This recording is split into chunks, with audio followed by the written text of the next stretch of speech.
संपूर्ण विश्व में भारत एकमात्र ऐसा देश है जहां दुर्गा, काली, सरस्वती, गौरी बहुत सी देवियों की उपासना की जाती है। नवरात्रि का व्रत रखा जाता है। पौराणिक कथाओं में शिव को अर्धनारीश्वर कहा गया है। औरतों के सम्मानों के लिए कई युद्ध हुए हैं। अहिल्या, लीलावती से लेकर लक्ष्मीबाई तक सबकी कथाएं हमारे परिवार में मानो कंठस्थ हैं। फिर क्या कारण है कि देवी की पूजा करने वाले देश में सड़कों पर, दफ्तर में, बाजार में, यहाँ तक कि घर में भी महिलाएं सुरक्षित नहीं है? प्राचीन काल के भारत में महिलाओं का बहुत सम्मान किया जाता था, परंतु जैसे जैसे समय बीतता गया, महिलाओं की स्थिति में भीषण बदलाव आया। महिलाओं के प्रति लोगों की सोच बदलने लगी। बहु विवाह प्रथा, सती प्रथा, दहेज प्रथा, कन्या हत्या, बलात्कार जैसे मामले उजागर होने लगे और अब मानो ये एक आम बात लगने लगी है। हमारी देश की आधी जनसंख्या का प्रतिनिधित्व महिलाएं करती हैं। इसका मतलब देश की उन्नति का आधा दारोमदार महिलाओं पर और आधा पुरुषों के कंधों पर निर्भर करता है। हम उस समय का अंदाजा भी नहीं लगा सकते जब इसी आधी जनसंख्या को वो मूलभूत अधिकार भी नहीं मिल पाते थे जिनकी वे हकदार है। भारत के आजाद होने के बाद महिलाओं की दशा में काफी सुधार हुआ है। महिलाओं को अब पुरुषों के समान अधिकार मिलने लगे हैं। महिलाएं अब वे सभी काम आजादी से कर सकती हैं जिन्हें वे पहले करने में अपने आप को असमर्थ महसूस करती थी। पर अब भी इसमें बहुत काम करने की जरूरत है।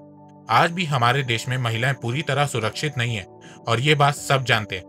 आजादी के बाद भी रोज हमारे देश में बलात्कार होते हैं, डोमेस्टिक वायलेंस होता है, हैरेसमेंट होता है। तो नमस्कार दोस्तों, स्वागत करते हैं आपका चार्जिंग पॉइंट हिंदी में। दोस्तों, आज के इस वीडियो में हम बात करेंगे देश में बढ़ते महिलाओं के ऊपर हो रहे क्राइम्स के बारे में सब कुछ, और साथ में जानेंगे कौन सा राज्य महिलाओं के लिए सुरक्षित नहीं है और इस बढ़ते क्राइम को कम कैसे किया जा सकता है। तो जुड़े रहिए आप इस वीडियो के साथ। 2019 में NCRB national crime records bureau की रिपोर्ट के अनुसार 2018 के मुकाबले 2019 में भारत में क्राइम्स अगेंस्ट वुमेन 7.3% इंक्रीज हुआ है।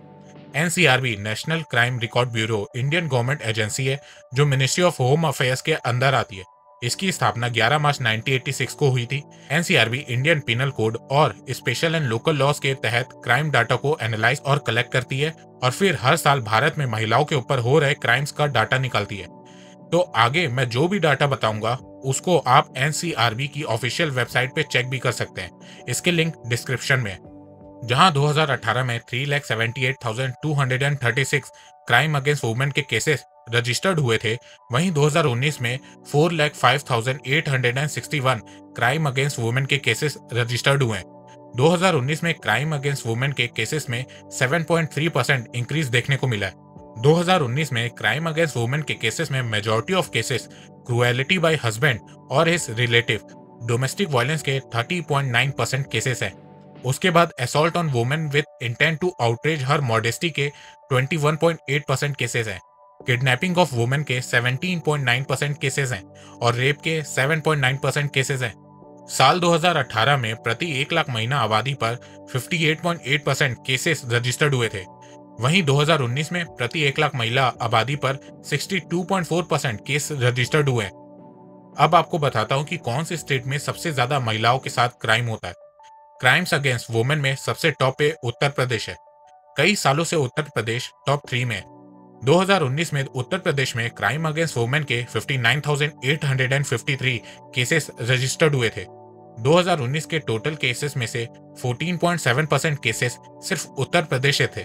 दूसरे नंबर पे राजस्थान है 41,550 केसेस के साथ, टोटल केसेस का 10.2%, और थर्ड नंबर पे महाराष्ट्र है 37,144 केसेस के साथ, टोटल केसेस का 9.2%। Highest rate of crime against women की बात करें तो इसमें असम नंबर 1 पे है। असम में प्रति 1 लाख महिला आबादी पर 177.8 लगभग 178 केसेस रजिस्टर्ड हुए हैं। दूसरे पे 110 केसेस के साथ राजस्थान है। तीसरे नंबर पे 108 केसेस के साथ हरियाणा है। अब बात करते हैं रेप केसेस की। 2019 में भारत में 32,033 रेप केसेस रजिस्टर्ड हुए थे। हर 15 मिनट में भारत में एक रेप केस रिपोर्ट हो रहा था। रेप केसेस के मामलों में नंबर 1 पे राजस्थान है। 2019 में सबसे ज्यादा रेप राजस्थान में हुआ था। 2019 में राजस्थान में रेप के 5,997 केसेस रजिस्टर्ड हुए थे। दूसरे नंबर पे यूपी है जहां पर 3,065 केसेस रजिस्टर्ड हुए थे। तीसरे नंबर पर मध्य प्रदेश है जहां पर 2,485 केसेस रजिस्टर्ड हुए थे। Highest rate of rape cases की बात करें तो उसमें भी राजस्थान नंबर 1 है। राजस्थान में प्रति 1 लाख महिला आबादी पर 15.9 रेप केसेस, लगभग 16 रेप केसेस रजिस्टर्ड हुए थे। दूसरे नंबर पर 11 केसेस पर लाख पॉपुलेशन के साथ केरला है और तीसरे नंबर पे 10.9 केसेस पर लाख पॉपुलेशन के साथ हरियाणा है। सबसे ज्यादा शौक मैं केरला के डाटा को देखकर हुआ हूँ। केरला में सबसे ज्यादा लिटरेसी रेट है, पर प्रति 1 लाख महिला आबादी पर 11 रेप केसेस सामने आ रहे हैं। वैसे 2018 के एनसीआरबी के डाटा की बात करें तो केरला रेप केसेस के मामले में 6th पोजीशन पे था और गौर करने वाली बात यह है कि केरला में माइनर रेप ज्यादा हुआ है। पर लाख पॉपुलेशन की बात करें तो 2018 में 10.7 था, 2019 में यह बढ़कर 11.1% हो गया। 2018 के मुकाबले 2019 में केरला में ज्यादा रेप हुए। तो इससे एक चीज सामने आती है कि पढ़ने लिखने से भी कुछ फायदा नहीं हो रहा है। क्राइम्स अगेंस्ट गर्ल चिल्ड्रन की बात करें तो उसमें 7,444 केसेस के साथ यूपी नंबर 1 पे है। दूसरे नंबर पे 6,402 केसेस के साथ महाराष्ट्र है और तीसरे नंबर पे 6,053 केसेस के साथ मध्य प्रदेश है। Highest rate of crimes against girl children की बात करें तो उसमें 27.1 पर लाख पॉपुलेशन के साथ सिक्किम नंबर 1 पर है। मतलब 1 लाख वुमेन पॉपुलेशन में 27 गर्ल चिल्ड्रन के केसेस सिक्किम में सामने आए हैं। दूसरे नंबर पे 15 केसेस पर लाख पॉपुलेशन के साथ मध्य प्रदेश है और तीसरे नंबर पे 14 केसेस पर लाख पॉपुलेशन के साथ हरियाणा है। डाउरी केसेस की बात करें तो 2,410 केसेस के साथ यूपी नंबर 1 है और दूसरे नंबर पे 1,120 केसेस के साथ बिहार है। एसिड अटैक की बात करें तो 2019 में 150 एसिड अटैक के केसेस रिपोर्ट हुए थे। उसमें से 42 केसेस यूपी के थे और 36 केसेस वेस्ट बंगाल के थे। टोटल नंबर ऑफ केसेस आपको उत्तर प्रदेश, मध्य प्रदेश, महाराष्ट्र, राजस्थान में ज्यादा दिख रहे होंगे क्योंकि इन स्टेट में आबादी बहुत है। पर असली सच्चाई आपको क्राइम अगेंस्ट वुमेन पर लाख पॉपुलेशन वाला डाटा बताएगा। और एक बात मैं आपको बता दूं, ये तो रिपोर्टेड केसेस हैं। नॉन रिपोर्टेड केसेस कितने होते होंगे हमारे देश में, आप जरा सोच के बताओ। नहीं पता? चलो एक एग्जाम्पल के जरिए मैं आपको बताता हूँ। 2010 में ICRW international centre for research on women ने भारत में एक सर्वे कराया था। उस सर्वे में एक बात सामने आई कि भारत में 38% आदमियों ने यह कबूला कि उन्होंने अपने पार्टनर को फिजिकली अब्यूज किया है। अब जरा आप डोमेस्टिक वायलेंस के रजिस्टर्ड केसेस की तरफ देखिए। जैसे कि आप इस फिगर में देख सकते हैं कि रजिस्टर्ड केसेस कितने कम है। इसीलिए इन सबको रोकना बहुत जरूरी है क्योंकि जब तक हमारे देश में महिलाओं के प्रति क्राइम कम नहीं होगा तब तक देश आगे नहीं बढ़ सकता। देखो, महिलाओं के विरुद्ध हिंसा से संबंधित मामलों को तुरंत न्याय दिलाने के लिए विशेष अदालतों का गठन किया जाना चाहिए ताकि निर्णय में देरी ना हो और ऐसी गतिविधियों को प्रोत्साहन ना मिल सके। महिलाओं के विरुद्ध अपराधों को रोकने के लिए डेडिकेटेड पुलिस यूनिटी का गठन किया जाना चाहिए। इससे मामलों में तेजी से सुनवाई संभव हो सकेगी। पीड़ित महिलाओं को अपनी पसंद का वकील चुनने का अधिकार मिलना चाहिए। महिलाओं के विरुद्ध अपराधों को रोकने के लिए स्ट्रिक्ट लॉस बनाए जाने चाहिए। इसमें सख्त सजा और जुर्माना पेनल्टी का प्रावधान किया जाना चाहिए। पीड़ित महिलाओं के राहत के लिए एक नेशनल फंड का गठन किया जाना चाहिए जिससे महिलाएं अपनी नई जिंदगी की शुरुआत कर सके। स्कूल कॉलेजों में फ्री में सेल्फ डिफेंस ट्रेनिंग देनी चाहिए।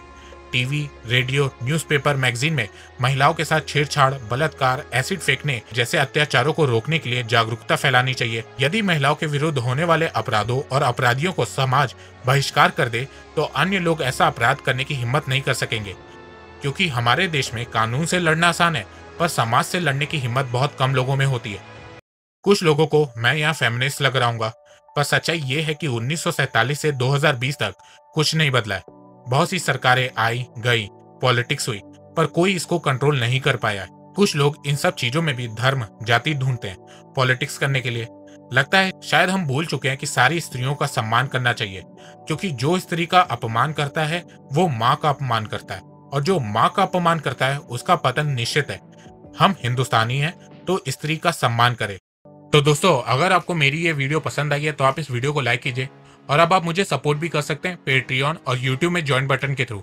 और हाँ, अगर आपको financial market, share market, mutual fund के बारे में जानना है तो मैं आपको 4,720 रुपए का कोर्स फ्री में दे सकता हूँ। उसकी लिंक डिस्क्रिप्शन में। एक बात मैं कहना चाहता हूँ कि आप जितनी मेरी वीडियोस को शेयर करेंगे उतनी ही रीच मेरी बढ़ेगी और उतने ही लोग मेरे से जुड़ेंगे। तो वीडियो को शेयर करना और चैनल को सब्सक्राइब करना बिल्कुल भी मत भूलिएगा। मैं ऐसे ही एजुकेशनल वीडियोस लाता रहूंगा आप लोगों के लिए। तो अभी तक के लिए बस इतना ही। धन्यवाद। जय हिंद, जय भारत।